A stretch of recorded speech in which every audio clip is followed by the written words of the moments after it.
A truckload of fish pond sludge can look like a farm disaster. It is wet, heavy, rich in nutrients, and often carries a strong odor. But under the right conditions, that same material can become compost, soil conditioner, nursery mix, and even the foundation of a rural business. The real question is whether a farmer knows how to handle it safely. On a small farm in southern Georgia, a young black farmer named Aaliyah Brooks faced that exact problem. Several loads of sludge from a nearby fish-growing pond were left on the edge of her property after a disposal contractor misunderstood the approved location. The dark material covered part of a low field and quickly became too wet for normal farm equipment to cross. At first, removing the sludge seemed like the obvious solution. But hauling wet sludge can be expensive because much of its weight is only water. Before paying trucks to carry everything away, Aaliyah decided to find out what the material actually contained. That decision changed the direction of the entire project. Fish pond sludge usually contains uneaten feed, fish waste, soil particles, algae, and other organic material. These materials settle at the bottom of ponds over time. When too much sludge builds up, it can reduce water depth and affect oxygen levels and water quality. That is why pond owners sometimes remove it during cleaning or renovation. Fish feed contains nutrients, so pond sludge may also contain nitrogen, phosphorus, potassium, calcium, and organic matter. Those materials can support soil and plant growth. However, this does not mean that raw sludge should be spread directly across farmland. Its safety and usefulness depend heavily on where it came from. Sludge from a well-managed food fish pond may be very different from material collected near an industrial site or polluted waterway. Some sludge may contain excessive salts, too much phosphorus, harmful bacteria, chemical residues, or metals. Its color and smell cannot prove whether it is safe. Testing is the only reliable way to understand what is inside it. Aaliyah stopped everyone from moving or spreading the sludge. She collected representative samples and sent them to a laboratory. The tests examined nutrient levels, pH, moisture, salts, and possible contaminants. She also tested the soil where the sludge had been placed. Testing the sludge answered whether the material might be usable. Testing the soil answered whether the field actually needed the nutrients. Many people forget this second question. Even a useful fertilizer can create problems when it is added to soil that already contains enough phosphorus or salts. More nutrients do not always produce healthier plants. Excess nutrients can move into nearby water, interfere with crop growth, or create an imbalance in the soil. The laboratory results showed that Aaliyah's sludge could potentially be used. However, it was far too wet to apply in its raw condition. The sludge needed to be mixed with dry, carbon-rich materials before it could become stable compost. That was when Aaliyah stopped seeing only a waste pile. She began seeing a compost recipe. Fish sludge could provide moisture and nitrogen, but it needed carbon and airflow to break down properly. Composting depends on microorganisms that break down organic material. Those microorganisms need moisture, oxygen, nitrogen, and carbon. Fish pond sludge often supplies plenty of moisture and nitrogen.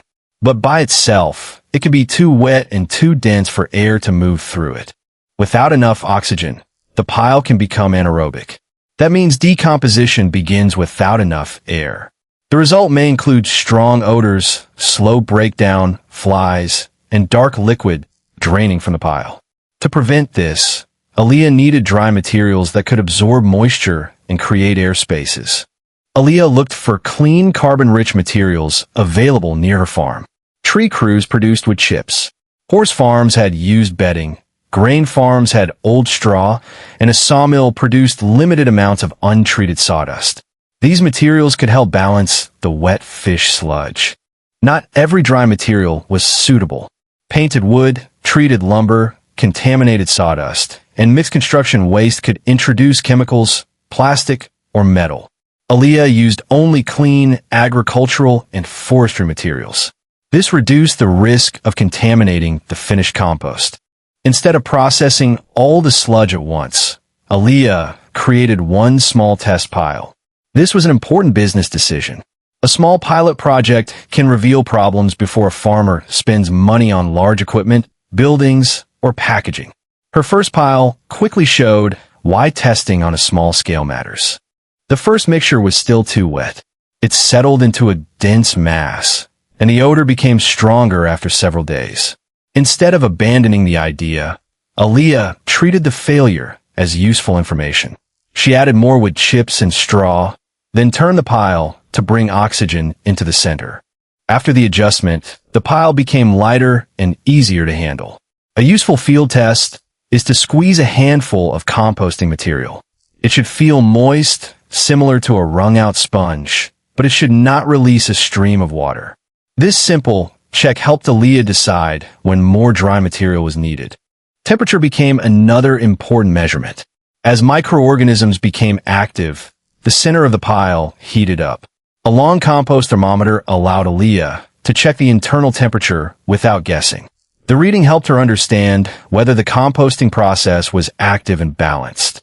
A compost pile that remains cool may be too dry, too small, or too low in nitrogen.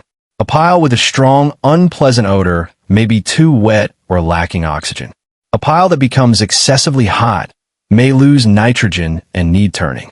Temperature did not provide every answer, but it gave Aaliyah an important warning system. Aaliyah recorded the temperature, moisture level, turning dates, and amount of each material added. These notes allowed her to compare different mixtures. They showed which recipe worked and which one created problems. Later, these records became more valuable than any single machine she purchased. The next challenge was runoff. Raw sludge and unfinished compost should not be placed where rain can carry nutrients into a creek, ditch, pond, or neighboring property. Aaliyah moved the operation to a controlled working area away from natural drainage channels. She also created a collection area for any liquid leaving the piles. Rules for pond sludge and composting differ between counties and states. Some locations may treat pond sediment as an agricultural material. Others may require laboratory testing, transportation records, permits, or application limits. Aaliyah contacted local agricultural and environmental offices before expanding the project. Aaliyah also spoke with nearby residents. Odor, flies, truck traffic, and equipment noise can create conflict even when a farm project is legal. She explained how the sludge would be processed and kept away from property lines. She also gave neighbors a way to contact her if they noticed a problem. After several weeks, the test pile no longer looked like fish pond waste. It had become dark and crumbly with a mild, earthy smell. But appearance alone did not prove it was ready. Fresh compost can still contain unstable material that may harm young roots or use oxygen from the soil. Aaliyah allowed the compost to cure after the active heating stage ended. Curing is a slower process that helps the material become more stable. Rushing this stage is a common mistake, especially when someone wants to sell compost quickly. Patience improved both the quality and safety of the finished product. Before using the compost across the farm, Aaliyah tested it in raised garden beds. One bed received compost mixed into the soil. Another bed received no compost. Both beds were planted with the same crop and received similar watering. The compost-treated soil held moisture longer and was easier to work. However, the trial also revealed an important limitation. Compost cannot replace good drainage, correct planting time, crop rotation, pest control, or proper irrigation. It works best as one part of a complete soil management plan. Aaliyah did not use all the finished compost in the same way. Coarser material was placed around fruit trees and perennial plants. Finer screen compost was blended into garden soil. A carefully tested mixture was used for vegetable seedlings inside a small greenhouse. Aaliyah did not plant seedlings in pure compost. Pure compost can sometimes be too rich, too dense, or poorly drained for young plants. Instead, she mixed a limited amount with other growing materials. This created better structure, airflow, and moisture control around the roots. The greenhouse became the most visible part of the project. Aaliyah began growing vegetable seedlings for gardeners and nearby small farms. The compost reduced some of the outside soil amendments she needed to purchase. Customers could see how pond waste had become compost and how compost helped produce healthy plants. The project became more than a compost pile. The fish pond owner gained a possible use for tested cleaning material.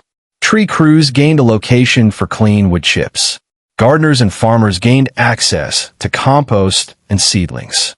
Aaliyah's farm created another income stream without depending entirely on one crop. The process still had limitations. Wet fish sludge is heavy and expensive to transport. A farm located far from the source may spend more on trucking than the finished compost is worth. Processing also requires labor, space, testing, equipment, and time. Wet weather can slow composting and increase runoff risks. Dry conditions may require additional water. The smartest starting point is not the largest possible operation. It is the smallest project that can prove the method, quality, and customer demand. Aaliyah expanded only after her test piles produced consistent results. This protected her from spending too much money too early. Another common mistake is producing large amounts of compost before finding buyers. Aaliyah first spoke with gardeners, landscapers, nurseries, vegetable growers, and community gardens. Each customer wanted something different. Gardeners preferred smaller bags, while landscapers often wanted bulk loads. Nurseries required consistent texture and reliable test results. A compost business, therefore, needs more than a good-looking pile. The product must be clean, stable, consistent, and easy to use. Customers also need honest instructions about where and how much to apply. The project changed how Aaliyah viewed agricultural waste. Spoiled hay, crop residue, clean bedding, leaves, and some food processing byproducts may have value, but they must be identified, tested, and handled properly. That is the difference between recycling and careless dumping. Aaliyah eventually built a covered composting area, a small screening station, seedling tables, and demonstration beds. Visitors who expected to see a damaged field instead saw organized compost rows, healthy transplants, fruit trees, and improved soil. The most important achievement was not the compost itself. It was the safe and repeatable system around it. Fish pond sludge can sometimes become a useful farm resource, but its source must be known, the material must be tested, local regulations must be followed, and the sludge must be processed correctly. Raw pond sludge should never be treated as free fertilizer without understanding what it contains. The most useful lesson is simple. A waste material becomes a resource only when a safe, controlled, and repeatable system gives it value. For farmers considering a similar idea, the best first step is one laboratory test and one small pilot pile. That small beginning may prevent an expensive mistake or reveal a useful opportunity. Would viewers use tested fish pond sludge to produce compost and improve farmland, or would they prefer to remove it completely? Share your opinion or farming experience in the comments, and subscribe to Harvstoffgrit for more practical farming knowledge, rural business ideas, and agricultural innovations.